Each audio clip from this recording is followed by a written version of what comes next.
انا قريت 50 كتاب في 2024، بس دول اكتر 11 كتاب اثروا معايا فعلا وفادوني. بص، اكيد مش كل ال 50 كتاب كانوا احسن حاجه وفادوني جدا، ولكن كل كتاب منهم هيديك معلومه هتفيدك في حته ما. ولكن لو حبيت افلترهم عشان اطلع اكتر كتب استفدت منها من اول الصفحه لحد اخر الصفحه، هيكون ال 11 كتاب دول. بص، احنا في الاول هنقسم ال 11 كتب دول لخمس فئات. اول فئه معانا هتكون عن اداره الاعمال والشركات. ثاني فئه معانا هتكون ازاي تعمل فلوس وازاي تعمل شركه ناجحه في يومين اتنين بس. ثالث فئه معانا هتكون عن تطوير النفس وتطوير الذات، وفيها كتابين هم مفاجاه، فخليك معايا لحد اخر الفيديو عشان انا كل كتاب من دول هديك نبذه عنه كده عشان لو حبيت تروح تشتريه او تقراه PDF. رابع فئه معانا هو كتاب ديني، كل واحد المفروض يعرف دينه اكتر وكل الكلام ده، فمعانا كتاب بيتكلم عن الدين. واخر بقى فئه معانا والفئه الخامسه، شوف كل الكتب دي اضربهم في الخلاط هيطلع لك كتاب واحد هو كبير شويه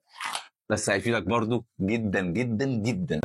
فيلا بينا نبدا باول فئه. اول كتاب معانا في اول فئه هو للكاتب كارل نيوبورت، اسمه So Good They Cannot Ignore You. والراجل ده الصراحه بياخدنا الرحله عكس التيار بقى خالص. الراجل بيقول ان الشغف مش لازم هو يكون دايما البدايه الصح للنجاح، فبيقول لك النجاح الحقيقي بيجي لما انت تبني مهاره قويه وتكون اقوى واحد فيها، ساعتها الناس ما تقدرش تستغنى عنك. فعايزك تتخيل معايا كده شخص ما عندوش شغف في مهاره ما، ولكن هو بيشتغل الشغلانه دي لدرجه ان هو بيعرف يتقنها جدا وبتجيب له فلوس كويسه جدا، فساعتها يبقى عمل نجاح حقيقي ملموس. من الاخر كده الراجل بيقول ان الخبره والمهارات هم اللي بيخلقوا الشغف الحقيقي مش العكس. فمن موقعي هذا احب اقول لك ما تركزش في قوي ايه هو شغفي وانا بحب اعمل ايه، ركز قوي على حاجه انت بتعملها بالفعل دلوقتي وخليك مميز فيها، وساعتها النجاح هو اللي هيجيلك. تاني كتاب معانا هو كتاب Inspired للكاتب مارتي كاجان، How to Create Tech Products Customers Love. من الاخر الكتاب ده بيقول ايه؟ لاي حد شغال في شركه تقنيه، ستارت ابس بقى والكلام ده كله، هو بيفيدني في شغلي عشان ناس كتير مش عارفه انا بشتغل ايه وكل الكلام ده، بس هو بيفيدني في شغلي. هو بيقول لك انت لو عندك فكره ابلكيشن او فكره شركه ما عايز تعمل لها ابلكيشن وتطور التطبيق ده، فلازم تقرا الكتاب ده عشان بيقول لك ازاي تعمل ابلكيشن الناس تحبه. الفكره هنا ان انت مش عايز تبني المنتج العادي، لا انت عايز تبني المنتج الصح للناس الصح. فاستاذ مارتي ده بيقول لنا ان الفكره العبقريه والتيم الشاطر مش لازم هم اللي ينجحوا التطبيق بتاعك، ان هينجح التطبيق بتاعك هو فهم احتياجات العميل اللي انت مستهدفه. الكلام ده اتكلمنا عنه في فيديو قبل كده، ان انا قلت لك لما تيجي تبدا اي حاجه في الماركتنج لازم تعرف انت بتبيع لمين، عشان انت لو عرفت انت بتبيع لمين ساعتها هتعرف تبيع صح. فهو من الاخر بياخدك بقى من حته تصميم المنتجات، ازاي تتعامل مع التيمز المختلفه زي الناس بتوع التك والناس بتوع الديزاين والستيك هولدرز اللي هم مختلفين. وكمان في امثله من شركات بقى عملت بوم زي نتفليكس وامازون. فهل تقرا الكتاب ده ولا لا؟ لو انت شخص مهتم بمجال البرمجه، بمجال الديزاين، بمجال الستارت ابس والشركات عامه، لازم لازم لازم تقرا انسبايرد. الفئه الثانيه معانا واولها، تخيل كده ان انت تبني بيزنس كامل في الويك اند، يعني في يومين، يعني خميس وجمعه سبت كده، تلاقي نفسك عملت عندك فكره بنت لذينه وكمان عملت فاليديشن للفكره، يعني قلت خلاص ان الفكره دي تمام وهتبدا تنفيذ فيها. وهو ده اللي بياخدنا هنا لكتاب مليون دولار ويك اند لليوتيوبر او الراجل اللي اشتغل في ابسوم وفيسبوك والكلام ده كله، اسمه نوح كاجان او نوح كاجان. بصوا الراجل يهودي، بس هم اليهود هم اللي معاهم الفلوس، فهم استفيد منهم بحاجات، وطبعا سيب الحاجات الوحشه وخد الحاجات الحلوه اللي عنده. انا متاكد مليون في الميه ان اي حد بيتفرج على الفيديو ده يكون عنده بتاع 10 افكار في دماغه ونفسه يعملهم وحاسس ان هم دول اللي هيبقوا جوجل ولا فيسبوك ال10 سنين اللي جايين وهيكسروا الدنيا ومش عارف ايه وبتاع، بس لحد دلوقتي لسه ما ابتداش. فلو حضرتك من النوع ده اتمنى جدا حضرتك تجيب الكتاب ده او تقراه PDF، عشان انت اول ما تقراه هتلاقي نفسك بتبدا تاخد خطوات عمليه في المشروع او الفكره اللي في دماغك دي لحد ما تبقى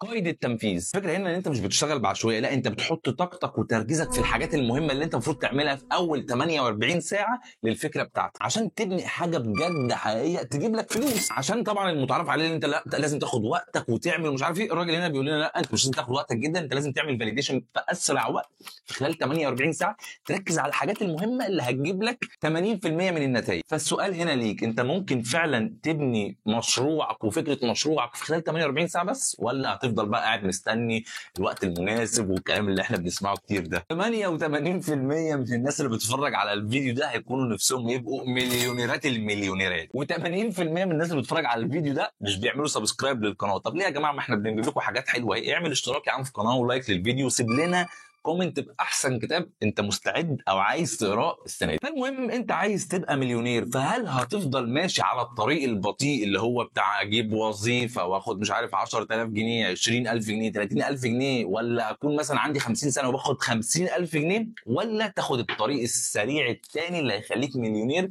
بحته او بوقت اسرع؟ فالكتاب ده ذا مليونير فاست لين بتاع الراجل اسمه MJ دي ماركو بيقول لك ان في 3 طرق للفلوس او للحريه الماليه او ايا كان. اول طريق الا وهو الرصيف اللي هو بتاع الشارع ده، الناس بتفضل ماشيه عليه عايشه اليوم بيومه وخايفه طبعا من المستقبل، ودايما بيفكروا في الفلوس وفلوسهم مش بتكفي اخر الشهر زي كلنا يعني. الطريق البطيء بس اللي هيوصلك للمليون ان انت بتشتغل وبتاخد حبه من فلوسك تحطهم في البنك مش عارف بشهاده 23% ولا 27%، وتفضل قاعد مستني يعملوا مليون جنيه او تبقى مليونير عند سن ال50، وساعتها تقول ايه ده بقى انا محتاج اسافر والف العالم وبتاع، وانت اصلا رجل بره ورجل جوه. وهنا هيجي الطريق السريع اللي هيخليك توصل للمليون في اسرع وقت، او تبقى مليونير يعني. مش لازم توصل مليون، ممكن تبقى 2 مليون 10 مليون 200 مليون كده يعني. وصدقني زي ما قلتها برضو في فيديوهات قبل كده، الطريق اللي انت توصل للمليون لازم تقدم قيمه للناس. القيمه دي ممكن تقدمها كمحتوى، تعمل مشروع يعمل قيمه. مش الناس تروح، الناس بتعمل ايه؟ تعمل افكار، يلا نبيع هوديز. فين القيمه ما بينك وما بين ال100,000 واحد اللي بيبيعوا هوديز انت كمان؟ فلازم تركز ان انت عايز تقدم قيمه، مش حاجه يضرب ويجري والكلام ده. يضرب ويجري والكلام ده هتعمل لك شويه فلوس وهتلاقي نفسك بتصرفهم، وتلاقي نفسك برضو رجعت لنفس خط الصفر تاني او نقطه الصفر. ايه خط الصفر ده؟ ركز ان انت تبني مشروع يكون بيقدم قيمه بجد ويخدم الاف من الناس، وساعتها تقدر تعمل له قابليه للتوسع، تعمل سكيلابيليتي للمشروع، وساعتها بدل ما يكون بيجيب لك الاف في الشهر يجيب لك ملايين في الشهر. موجوده. السؤال هنا، هل هتفضل ماشي في الطريق البطيء ولا مستعد تفضل تجري للطريق السريع اللي هو يكون فاضي جدا؟ بيفكرني بكتاب تاني مش محطوط هنا بس قريته قبل كده يعني زمان، اسمه بلو اوشن او المحيط الازرق، اللي هو بيتكلم عن فكره ان الناس متقسمه نوعين، ريد اوشن وبلو اوشن. الريد اوشن ده اللي هو انت عايز تعمل فكره مشروع اتهرست 200 مره ونازل تنافس وتقول احنا اعلى كواليتي واقل سعر وكل الكلام ده. انت بتنافس مع سمك كتير جدا. لكن الناحيه الثانيه انت لو عملت فكره مشروع مش كل الناس بتقدمه وفعلا بيقدم قيمه، هيروح لحته البلو اوشن ان انت بتنافس لوحدك، معاك 2 3 في مجالك بتتنافسوا مع بعض، لكن كل واحد فيكم بالطريقه الصح للماركتنج هيقدر يوصل لعميله وما يضطرش بقى ان هو يروح يقول لك ايه احنا اقل سعر واعلى كواليتي وكل الكلام ده. بالمناسبه لو مهتم بمجال الماركتنج والكلام ده كله ممكن تعمل اشتراك في القناه، وكمان تروح تتفرج على كورس كامل مقدمه في علم التسويق الالكتروني من هنا. آلاف بل ملايين من الناس في العالم متخيلة ان هم عشان يعملوا بيزنس لازم يكونوا معاهم 200,000 جنيه و100,000 جنيه، وهجيب فكرة المشروع منين وهجيب الفلوس اللي هتمول المشروع منين، لازم اكون غني عشان اعمل بيزنس. يا جماعة انت هتكون غني اما تعمل بيزنس مش العكس. فالكتاب اللي بعد كده ذا $100 ستارت اب او الشركه الناشئه ب$100، يعني تقدر تعمل شركه ناشئه او تعمل مشروع ب$100، يعني مثلا هنا في مصر ب 5000 جنيه ويدخلك فلوس. انا مؤمن جدا بالفكره دي في كل حاجه. يعني انا لما جيت عملت مثلا فيديو بتاع التجاره الالكترونيه، لما جربت التجاره الالكترونيه انا جربت ب 40 جنيه وكان المشروع هينجح معايا. فانت هنا هنلعب على العقليه بتاعتك. لو فضلت ان هي ماشيه تقول لا انا محتاج فلوس عشان اعمل المشروع، ما ينفعش، ما فيش الكلام ده. انت ممكن تعمل المشروع عشان تجيب فلوس حضرتك مش العكس. احلى حاجه في الكتاب ده ان هو جايب قصص واقعيه جدا بناس ابتدت باقل من $100 وفعلا دلوقتي بيدخل لهم فلوس كل شهر اكتر من كده بكتير، وعايشين بقى مش عارف بيسافروا ويعملوا الكلام ده كله بس عشان بداوا. انا كنت عملت فيديو قبل كده عن الموضوع ده، بس ممكن اعمل فيديو تاني، اكتبوا لي تحت في التعليقات لو عايزين نعمل فيديو تاني عن موضوع ان انت تقدر تبدا بيزنس بفلوس قليله جدا. ممكن تروح تتفرج على الفيديو ده وتقول لي ايه الافكار اللي انت عايز تعملها ونتناقش فيها مع بعض، وممكن نعمل فيديو توتوريال بقى او كورس الموضوع ده. ثالث فئه معانا وهي تطوير النفس وتطوير الذات والتنميه البشريه وفهم الانسان. الكتاب كنت في كتابين اثروا معايا جدا، الكتابين دول بالعربي عشان ما تقعدش تقول انا مش بعرف اعمل انجليزي ومش عارف ايه بتاع. انت لازم تتعلم انجليزي، انت لو ما اتعلمتش انجليزي هتضيع، مش هتعرف تعمل اي حاجه في حياتك عشان لازم تتعلم انجليزي. خد 2025 خطوه بجد ان انت تروح تتعلم انجليزي. روح شوف الفيديو ده، انا عملت لك خطه بجد تقدر تتكلم انجليزي منها، مش بدرس لك انجليزي بس عملت لك خطه تمشي عليها. الخطه دي نفعت معايا، شوف انت هتنفع معاك ولا لا. الكتاب اللي معانا اسمه انسان بعد التحديث. طبعا انت مش فاهم حاجه بس يقول لك دليلك العلمي للارتقاء النفسي، دكتور شريف عرفة. دكتور شريف عرفة يا جماعه راجل رهيب. هو عمل 4 كتب على ما اظن، انا قريتهم كلهم، بس الكتابين دول فرقوا معايا جدا جدا جدا. ليه؟ عشان انت هتنجح اما تفهم نفسك، اما تعرف مشاكلك الداخليه، وتعرف تسمع لنفسك كويس، وتعرف الناس بتفكر ازاي وانت بتفكر ازاي، ساعتها هتعرف تنجح. فالكتاب اللي معانا برضو الثاني، لماذا من حولك اغبياء، دكتور شريف عرفة، دليلك الشخصي لخلق تواصل فعال مع من لن يفهمونك. ماشي، بص يا باشا، احنا دلوقتي دايما بيحصل لنا مشاكل مع صحابنا، مع صاحبتك، مع صاحبك، مع عيلتك، مش عارف ايه كل الكلام ده، وانت بتاخد رد فعل عشان هم عملوا فعل مش عاجبك. طب ايه رايك انت لو فهمت هم ليه عملوا الفعل ده؟ فانت اما تقرا الكتابين دول هيفهموك نفسك، وهيفهموك الناس بتفكر ازاي، والناس عملت كده ازاي. بياخدك بقى من مرحله الطفوله بقى، انت ليه اصلا الناس بتعمل الحاجات دي، ليه واحد يطلع شرير، ليه واحد يطلع تاجر مخدرات، كل الكلام ده هيفهمهم لك جدا جدا جدا. انت لو فهمت نفسك وفهمت الناس اللي حواليك هتكتسح العالم. قول لي انت عايز تعمل ايه؟ لو انت عايز تبقى واحد بتاع سيلز شاطر مبيعات، لازم تفهم اللي قدامك عشان تعرف تبيع له. حلو. وعشان انت تنجح لازم تعرف نقاط قوتك ونقاط ضعفك، وتتعامل ازاي مع الاوقات اللي انت تكون فيها داون، ان انت تكون متضايق ومخنوق وعندك مشاكل ومش عارف ايه وبتاع، وتتعامل ازاي مع الاوقات اللي انت تكون ناجح ومكسر الدنيا مش عارف ايه. لازم لازم لازم تفهم نفسك. يحضرني موقف هنا مع احد اصدقائي، كنت قاعد معاهم هما الاثنين، فبقول لهم يا جماعه انتوا لازم ايه، تقعدوا تسمعوا لنفسكم اكتر وتقعدوا مع نفسكم اكتر.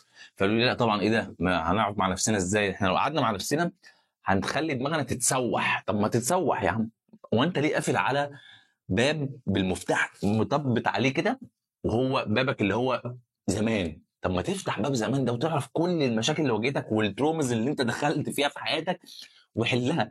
عشان لو فضلت قافل هتيجي في مره واحده تنهار انهيار ابن لذينه وتكسر الدنيا وتسيب كل الناس اللي حواليك. طب ليه ما تقعد مع نفسك بقى وكده، تقعد مع نفسك. ده انت والله العظيم، ده انت قال الكتاب معانا في الموضوع ده اسمه جريت. ما لهوش الترجمه بتاعته اسمها المثابره، بس هو مش المثابره قوي اللي هو انت تصبر والكلام ده كله.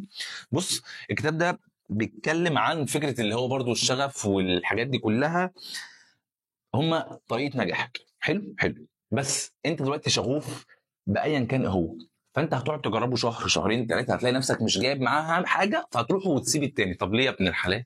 ما احنا التنطيط بتاعنا ده هو اللي بيخسرنا كل حاجه. ليه بتتنطط؟ ما حدش يتنطط يا جماعه، مش عايز تنطيط هنا، انا مش عايز تنطيط هنا. فكلمه جريت او جايه من ريزيلينس، اللي انت تكون جلدك ناشف. جلدك ناشف، واللي هو انت في دماغك هتعمله ايا كان الصعوبات والمشاكل والتحديات اللي هتواجهك، هتفضل مكمل. هات لي اي شركه في العالم او اي شخص ناجح في العالم جات له على طبق من ده، هتلاقي دايما هو حاجه في دماغه بيفضل يعملها لحد ما يوصل يبقى رقم واحد. يحضرني هنا مثال كريستيانو رونالدو. اما كان في انترفيو قالوا له ايه سر نجاحك ومش عارف يقول ازاي الناس تنجح وبتاع، فقال لهم الوصفه سهله جدا، انا ممكن اديك سر نجاحي وانت تعمله، بس انت مش هتعرف تعمله عشان انت مش هتعرف تعمل اللي انا بعمله كل يوم. انا بكره اروح الجيم كل يوم ولكن بعمله برضه. مين فينا هيكون بيحب الجيم لكن انت بتروح تعمله عشان تبقى فورمه كويسه، عشان مش عارف تعجب البنات والشغل ده؟ لا، انت تروح يا باشا الجيم وتفضل مكمل فيه عشان ماشي تبقى فورمه كويسه وتكون قوي وكل الكلام ده، بس عشان برضه صحتك. عندنا كريستيانو رونالدو هتلاقي فيه امثال كتير منه عندهم ممكن موهبه اقل منه او اكتر منه ولكن ما نجحوش زيه. ليه؟ عشان هو بيعمل الافعال اللي هو مش بيحب يعملها كل يوم.